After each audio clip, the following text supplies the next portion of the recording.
or she tries blue nail varnish or stuff like that. But I think she just thinks that's part of Claudia Winkleman, I suppose, now. Being pretty or looking a certain way isn't the be-all and end-all. That's exactly what I was trying to say. It's not just about this. And a lot of the mirrors were like above mantelpieces where, till she was a certain height, she couldn't see, and all the rest of it. I just felt, you know, I was fighting my way through a man's world, and I thought in the future this should be a woman's world as well, and it has become that, hasn't it? Which is great. And I just thought it shouldn't be just about what you look like, because if she this had goes. Said, give me some makeup at the age of 8, what would you have said? Oh, I can remember once asking her if there was anything, you know, I was doing wrong. Things. Is there anything she'd like me to?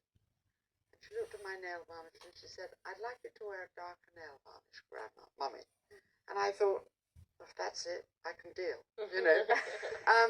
But I had one daughter and one son, so it didn't happen again. But I think the idea of girls wearing skin foundation at 8 and 9, I think girls are growing up earlier. Too fast. And I think probably too fast. And you know, we all think we want them to be running around the garden or climbing trees or reading books. I mean, it doesn't matter what they're interested in. And it worries you about what they're sticking on their face. Yeah. But I understand totally. They see us getting ready, and of course, we want to be a symbol of something they respect and admire. Yeah. So you can't have them both.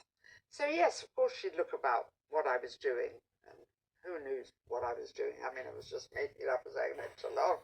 But she didn't wear makeup, and the idea that you spent anything, I mean, we go to Woolworths. Remember Woolworths? I so love to. And pearly pink lipstick and bright blue eyeshadow. I'm going to ask Gail about this after the break. After the break, your calls on whether you let your 8-year-old wear makeup. The number's 0207 862 2222. Looking forward to your calls after this short break.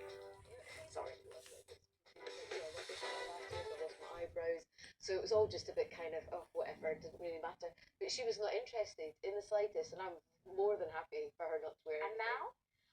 She puts on, yeah, she always looks lovely, but I mean, she doesn't, it's not all the time, it's just whenever she feels like it.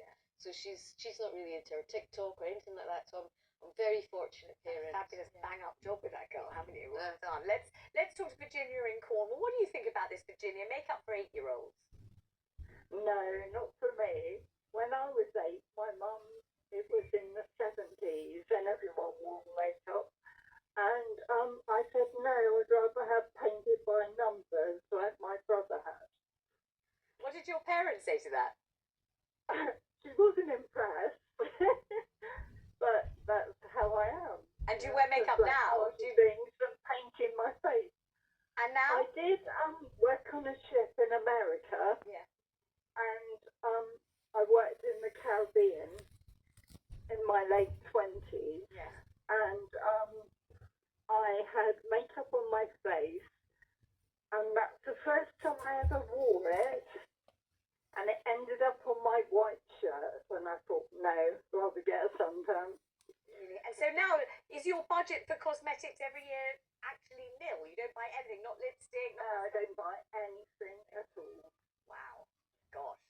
And the other thing is, I think people that give people makeup when they're younger because they think it's a pageant for a beauty contest or something like that, and it just teaches them that they don't look nice enough and they need cosmetic surgery when they're older. Virginia, good to talk to you. Thank you very much. Let's talk to Sarah. She's in Portugal. Sarah, what do you think? Makeup for 8-year-olds, and lots of parents, 3/4 of parents buying it. Absolutely not, Vanessa. Can I just say, you look gorgeous and your makeup looks gorgeous. Me? Thank you. You've got to thank Justine. yes, She yes, does this. you Poor do. old Justine. You look Every amazing. morning I appear with this face. You should never see it. And she paints features where I haven't got amazing. features. I love her. Thank God for her. Tell me about children, though, wearing makeup, Sarah. Okay, so I'm an adult. I'm 55. I love makeup. I'm an artist, so I work with a lot of makeup. I absolutely love it. For adults, for children, absolutely not. I think it is horrible. I was in a store last week and there was a young girl who was maybe 7 wearing red lipstick next to her mother and 3 men in the store were looking at this child. Now, I don't know if they were looking at her in disgust or in attraction, but it was so creepy and it bothered me so incredibly much. I raised a young woman who's now 21. Like I said, I love makeup, but it is so wrong. And as the previous caller said, it teaches a child that I need this to be more attractive. And they haven't even hit puberty yet. Yeah. So it's just, I think it's really dangerous.